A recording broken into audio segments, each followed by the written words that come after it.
Hi வணக்கம். நம்ம அழகே அழகு சீரியல் தாங்க இன்னைக்கு பார்க்க போறோம். ஒரு வழியா நிச்சயதார்த்தத்துக்கு அவங்க அப்பா அந்த நிச்சய புடவை எடுக்கிறதுக்கு பாக்யராஜ் வர வேணாம்னு சொல்லிட்டாரு பார்த்தீங்களா?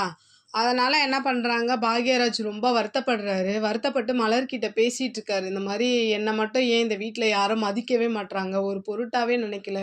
இவங்கள பத்தி நான் அவ்ளோ நினைக்கிறேனே அப்படின்னு சொல்லிட்டு அவ்ளோ வருத்தப்படுறாரு.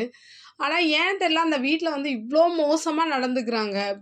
மாப்பிள்ளை ரொம்ப முக்கியம் தான். அதுக்காக பையனும் அவ்ளோ முக்கியம் இல்ல. இவங்க அப்பா பாக்யராஜ் அப்பா நெறைய இம்பார்ட்டன்ட் மாப்பிள்ளைக்கு குடுக்குறாரு. பணம் மட்டும் பாக்யராஜ் கிட்ட வாங்குறாரு. இப்ப நான் என்ன சொல்றேன், இதுல இவ்ளோ ஒதுக்குறீங்கல்ல, அவன எதுலயும் மாப்பிள்ளை வருத்தப்படுவார்ன்னா, அப்ப காசு போடுறதுக்கு மட்டும் மாப்பிள்ளை சந்தோஷமா இனிப்பாரா? என்ன இவரு இந்த மாரி பண்ணிட்டு இருக்காருன்ற மாரி தான் இருக்கு. அப்ப காசுமே அவன்கிட்ட கேட்கக்கூடாது. கல்யாணத்த இவங்களே எடுத்து பண்ணணும். வீட்ல இருக்கிற எல்லா பொறுப்பும் இவன் பாக்யராஜ் பண்ணணும். ஆனா, எங்கேயாவது போனா, வந்தா எந்த நிகழ்ச்சிக்கும் சேர்க்க மாட்டேன், வராத, போகாத அப்படின்ற மாரி சொல்றதெல்லாம் என்ன இதுன்னே எனக்கு தெரியல. அதுக்கு அடுத்து பார்த்தீங்கன்னா, இந்த மதி அந்த ஹாஸ்பிட்டல்ல ஸ்டூடெண்ட்ட அடிச்சுட்டு, இவன் மிரட்டி விட்டுட்டு போயிருவான். சுரேஷும், தங்கராஜும் ஹாஸ்பிட்டல்ல போய் அந்த ஸ்டூடெண்ட்டையும் மிரட்டுவாங்க. அவங்க அப்பா, அம்மாவையும் போய் நல்லா மிரட்டிட்டு வரம்போது, அந்த இடத்துல மதி வேற பார்த்துருவாங்களா, பார்த்துட்டு இவனுங்க வேற இப்படியே பார்க்குறானுங்க. இவ ஏதாவது பிரச்சனை பண்ணிடுவாளோன்னு அப்பயே சுரேஷ்க்கு ஒரு டவுட் வந்துருது. இவ ஏதாவது பிரச்சனை பண்ணுவாளா? அப்ப கூட இவன் விடு பார்த்துக்கலான்ற மாரி தான் தங்கராஜ் கூட்டு போயிடுவான்.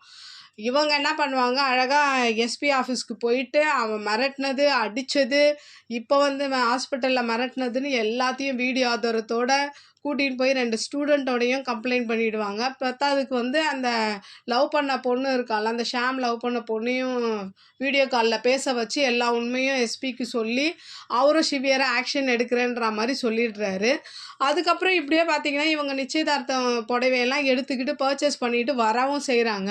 பார்த்தா இதில பேசிக்கிட்டு இருக்காங்க. ஏன் இவ்வளோ சீக்கிரம் கல்யாணம் அப்படி இப்படின்னு பேசிக்கிட்டே இருக்கும்போது என்ன ஆகுதுன்னா, தங்கராஜுக்கு ஃபோன் வருது. அப்போ உடனே டிவி ஆன் பண்ணி பார்த்தா, இவங்க அடிச்சது, கம்ப்ளைண்ட் பண்ணது, கம்ப்ளைண்ட் பண்ணதுன்றா அதான் இங்க கூட்டு மிரட்டுனது, சுரேஷ் மிரட்டுனது, அடிச்சது, ஹாஸ்பிட்டல்ல போய் மிரட்டுனதுன்னு எல்லாமே நியூஸ்ல வந்துருச்சு. எல்லாருமே அப்படியே தலையில கைய வச்சுட்டு, ஐயோ! அப்படியே அதிர்ச்சியா பார்க்குறாங்க. இப்ப தெரியும்ல, தங்கராஜ் கூட சேர்ந்தா என்ன ஆகும்னு இப்ப சுரேஷ்க்கு நல்லா புரிஞ்சிருக்கும். இனிமேலாவது விலகி வரணும். இல்ல அவரு கூட சேர்ந்து இதே மாரி தான் பண்ணுவாரா என்னன்னும் தெரியல. இதுக்கப்புறமா தான் போய் மதி வீட்ல போய் மிரட்டுவாங்க போல. நீங்க என்னோட கமெண்ட் பாக்ஸ்ல சொல்லுங்க. இவர் தங்கராஜ் கூட சேர்ந்து இப்படி பண்றது ரைட்டா? தப்பா? இல்ல இதனால அவரோட நிச்சயதார்த்தம் நடக்குமா என்னன்னு என்னோட கமெண்ட் பாக்ஸ்ல சொல்லுங்க. என்னோட சேனல் பிடிச்சிருந்தா லைக் பண்ணுங்க, ஷேர் பண்ணுங்க, கமெண்ட் பண்ணுங்க. என்னோட சேனலை சப்ஸ்கிரைப் பண்ணி சப்போர்ட் பண்ணுங்க. நன்றி, வணக்கம், பை.